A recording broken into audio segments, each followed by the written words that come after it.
Our final presentation of the morning is by David Ooten. He's the State Research Engineer at the Oklahoma Department of Transportation, and Louisa Ward. She's the Assistant Division Administrator for the Oklahoma Federal Highway Administration. The title of their talk is Oklahoma STIC Implementing Innovation. Thank you. Thank you. And I'll give you a little high five. Okay, yeah, no problem. No problem. So STIC, STIC, without a K, is how we say that. It stands for the State Transportation Innovation Council. That's what I want to run through today. I want to give an update on this, and for some of you this will be new information. For others it'll be an update. For others you know all about it. But innovation is becoming a very key buzzword to us in our industry right now. The things we heard this morning are just mind-boggling with what's going on there. But innovation doesn't just stop with the what it was termed the Industrial Revolution 4.0. You know, there's still many things that we deal with, and STIC provides some different avenues for us to help with that in the practical sense of who we are and what we do. Got the right one. So I want to take you through some of the different aspects related to the STIC, the Everyday Counts program, talk about the STIC proper, talk about a couple things that we have highlighted here recently, some opportunities that exist, and then we'll get into what's coming up in the near future as it relates to the Everyday Counts program. The Everyday Counts program started many years ago with FHWA, and it came into being for innovation. It's how to take things, how to take an idea, how to take a process, how to take a deliverable, how to take something that you may not be using in your neck of the woods, in your state, in your town, in your community, in the part of this industry that you deal with, and start using it. And the impetus underneath this is that we do not need to reinvent the wheel. Everybody does not need to do everything for themselves. We definitely can get value from others' work, others' research, and those kind of things, but it may just be something that we haven't necessarily put into play. And so underneath all that, this is what EDC was really all about. Codified in the FAST Act in 2015, gave it some stature. And a lot of partners came into play with the Everyday Counts program. Sharp 2 has been around for a while. We're still using products that came out of Sharp 2. The ASHTO Innovation Initiative, some work that comes out of there. And along with other research, the EDC program, again, deals with proven innovations, proven deliverables, something that somebody can take and with just very minor tweaking, maybe for situational conditions, put it to use.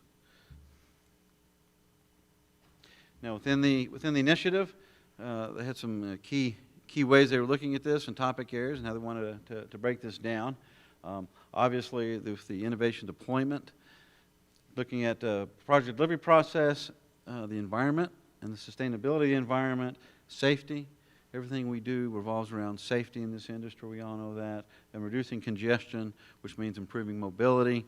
A lot of the things we talked about this morning, that's what we're getting into.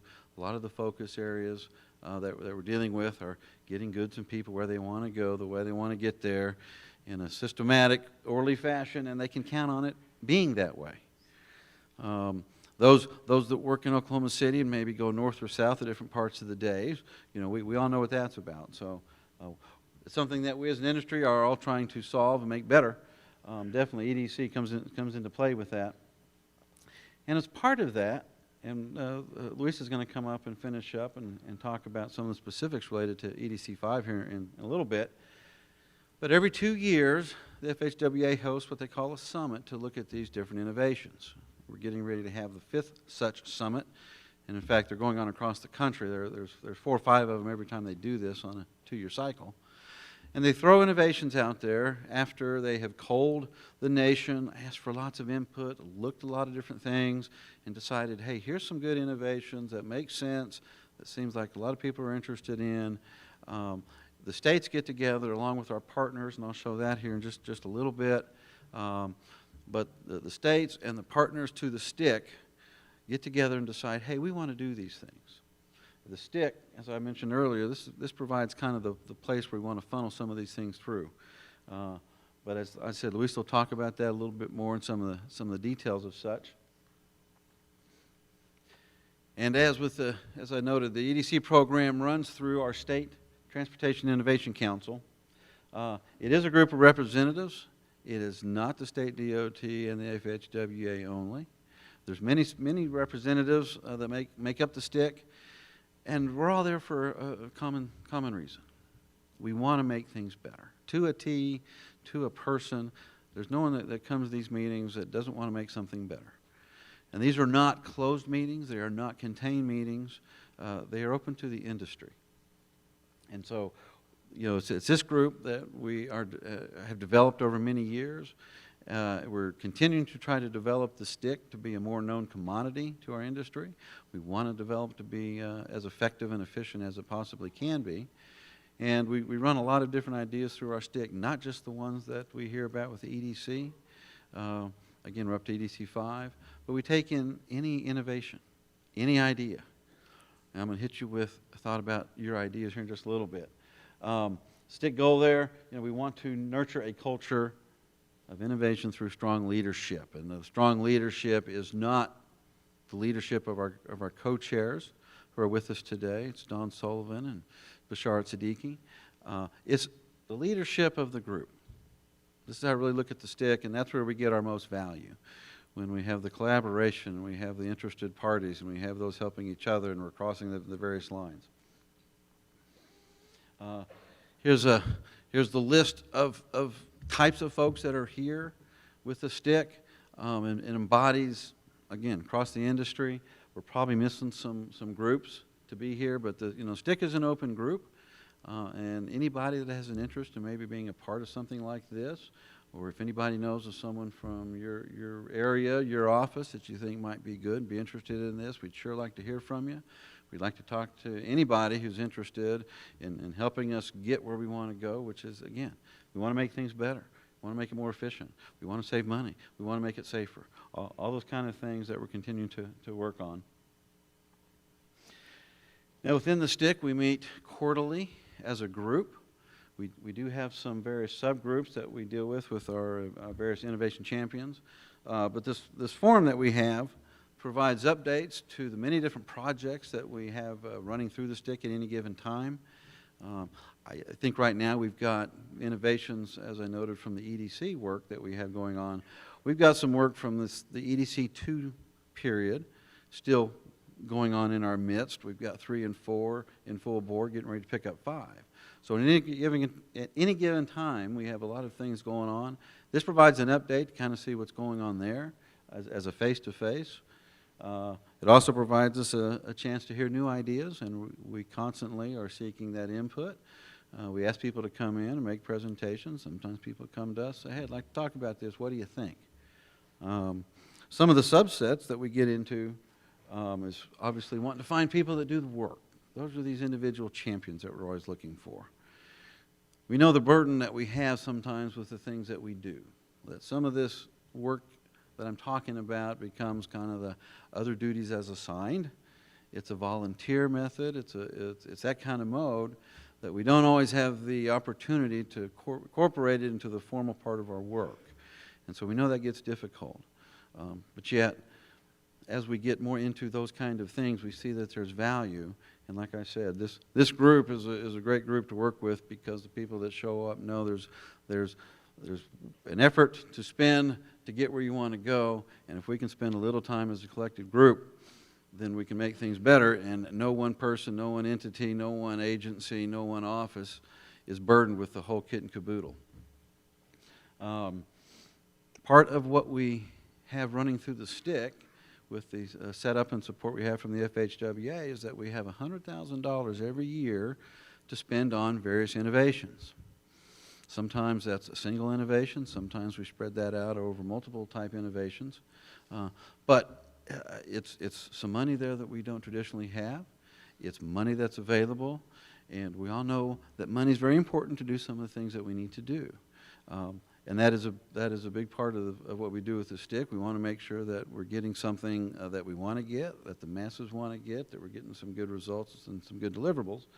And so we spend some time trying to figure out how the best way to spend that. Sometimes it covers the entirety of what we want to do. Sometimes it's part seed money for where we're going and helps support some other efforts that we have going on. Another program that falls under this umbrella is the Accelerated Innovation Deployment Program. It's a multi-million-dollar FHWA program where any entity has the ability to submit into that program. There is a formal process to works, I believe, through the state DOTs to be active with that, but is not limited to state DOTs. Again, it's a multi-million-dollar program, and they're looking for those ideas and those efforts that people want to undertake towards innovation. Again, it's another good pot of money. Money's important. We want to know where it's at. Recently, Oklahoma received, I believe it was $1 million support from the aid program to do a diverging diamond project out in Elk City. So that's coming up. That's going to be a biggie. Hopefully, we'll be talking about it in the coming years. I don't know exactly when it's going to start, but that's the kind of stuff that we want to hear about. How's that making things better? A lot of effort went into that, and so when we have the chance to talk about it, we want everybody to know how that works, and I sure want people to know that there's money out there, because $1 million is great, but we'd like to get $2 or $3 or $4 or $5 million into Oklahoma. So that's where we need some of these ideas. Now, recently we undertook some of our incentive money that I talked about. We highlighted some things that we've done through the STIC. These were 3 efforts that we focused on in the past year. High friction surface treatment is something we've been working with for many years. It has now become a standard. It started as an innovation, as a way to increase safety through increased friction resistance out on our asphalt pavements. Did some work with it, great results, been incorporated. I forget the number, it's 9 or 11, but we have now full-scale implementation of this particular product into our program. We're using it at the state level. I believe there's some local entities that are using this technique as well. This one's been very successful. The safe transportation for every pedestrian effort is exactly what that's talking about. It's about how to make roadways and systems better in certain areas, better for the pedestrian. It's surprising, and I don't have the numbers, and I apologize for not having those. It is surprising how many unfortunate situations we deal with deaths and serious injuries with pedestrians on not just our highways, but in local communities as well. I'm going to show you a video here in just a second of some work we have done with STEP. But again, innovation came into play. Some techniques were out there being used. We've put them into play. We put a few more into play. We're having a lot of success with some various communities, east to west. We've got these things going in Oklahoma City and Tulsa, but they're also going in the Broken Arrows and the Collinsvilles and the Elk Cities as well. So again, these are not just limited to certain situations, but some of these things are very far-reaching and cross-cutting. We focused on road weather management and integrating mobile operations.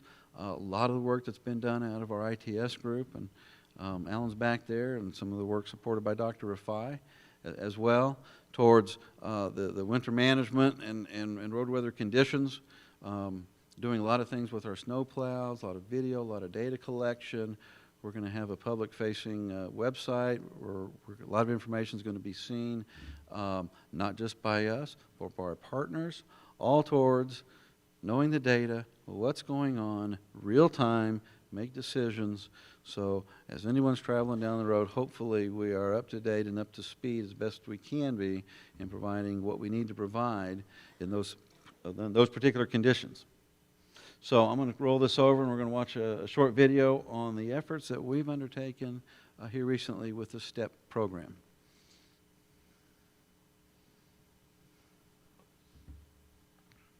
Everybody will become a driver in their life. Everybody at some point will be a pedestrian. Indian Nation Council of Governments, or INCOG, is an association of local and tribal governments. We help communities in northeastern Oklahoma create long-range transportation plans for all modes of transportation. Planning for safety involves addressing points of conflict, which are areas where bicycles, pedestrians, and vehicles travel in the same path. In the past, engineers designed systems to encourage pedestrians to cross at intersections. What engineers have found that in the right locations, under the proper circumstances, and when properly engineered, a mid-block crossing can be safer. And that's because of the fewer conflict points, and drivers and pedestrians both have a better view of each other. To highlight the points of conflict between pedestrians and motor vehicles and bicyclists, in the spring of 2018, the City of Tulsa restriped all their downtown crosswalks. Here in the Brady Arts District, the city completed a road diet and narrowed the vehicle lanes. The extra space was used to widen the sidewalks and add curb extensions. Curb extensions provide a safe and inviting place for pedestrians, while also giving visual friction to traffic, slowing traffic, and making it a much safer crossing for the pedestrian. Road diets are ideal in places where you want to encourage multimodal use, increase traffic calming, while reducing the speed differential and collisions. One type of road diet focuses on reducing the number of lanes and repurposing that space for other roadway users. The green striping on this road diet in Tulsa actually draws attention to the points of conflict, which are places where the vehicular path intersects with the path of bicycles and pedestrians. Another type of road diet involves narrowing the width of vehicle lanes. Narrowing lanes and reducing the number of lanes creates space for a protected bike lane and on-street parking. Welcome to our downtown area. Our downtown has become a vibrant area to be, and part of the pedestrian improvements that took place, we widened the sidewalk so that people could be able to come down and walk in the downtown area as well as be able to sit out and enjoy one of the restaurants.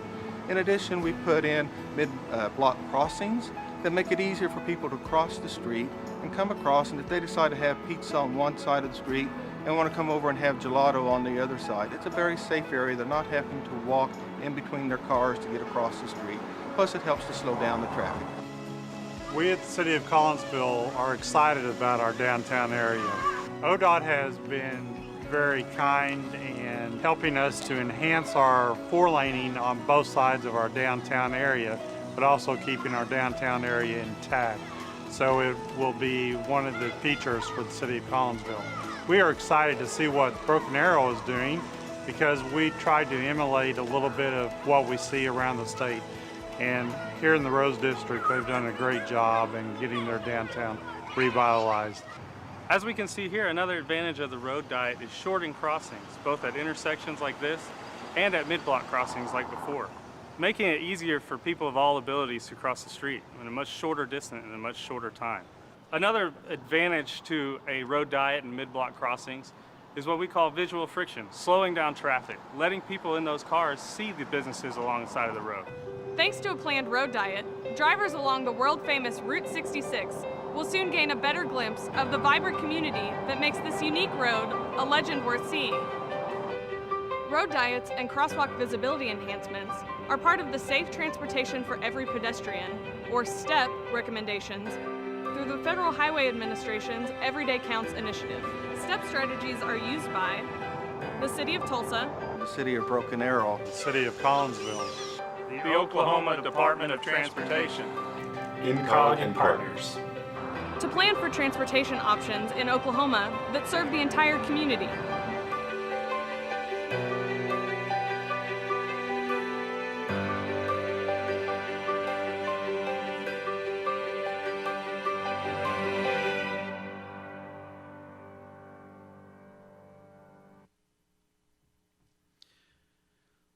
So that was an innovation that personally, until we got into this project, I had no idea of this particular genre, of the things that are going on. And as the state research engineer, you don't like to say that. You know, you like to know everything, but you just don't. Which is why this community effort is so important to us. Forums such as today and the STIC in particular.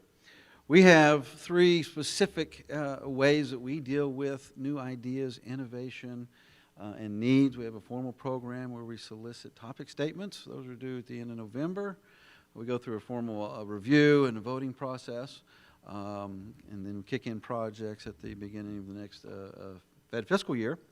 We recently have instituted what we call a task order program. It's a specific situation with OU and OSU and our office that allows us to take on smaller, not as time-consuming type projects midstream, where we don't go through as formal of a process. Allows us to support research needs that show up outside of a normal cycle. We also have various services that we offer.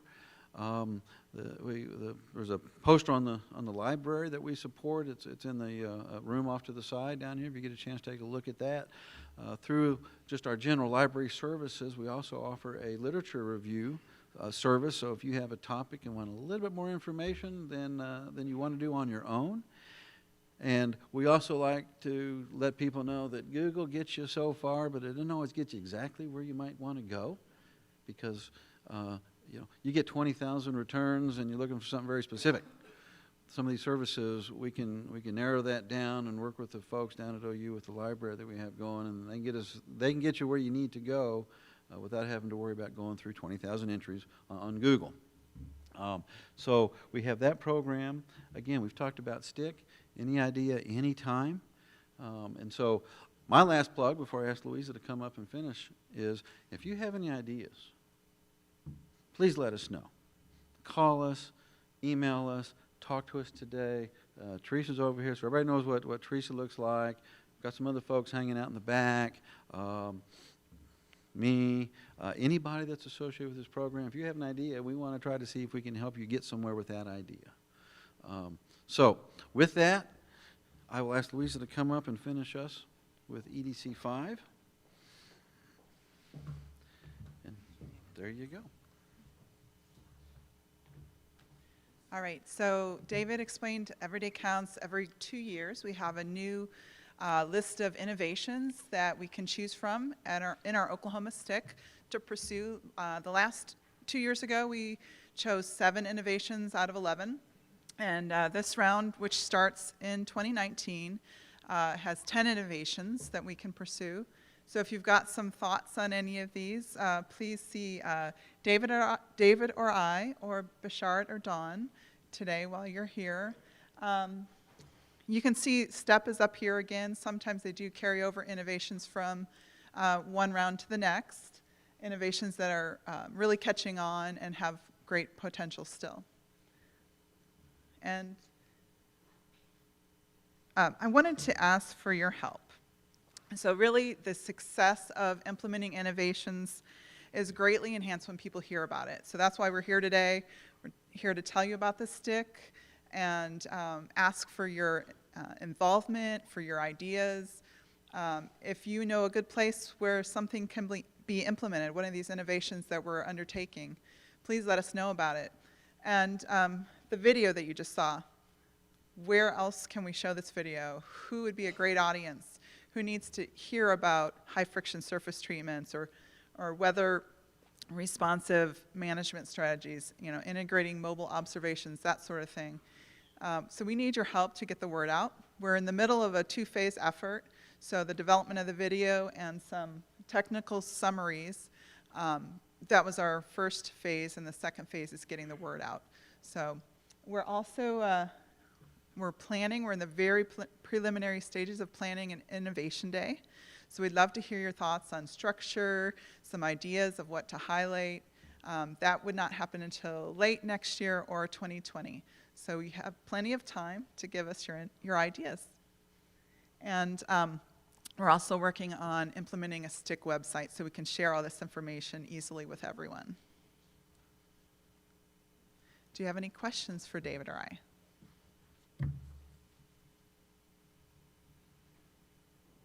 All right, well, thank you very much.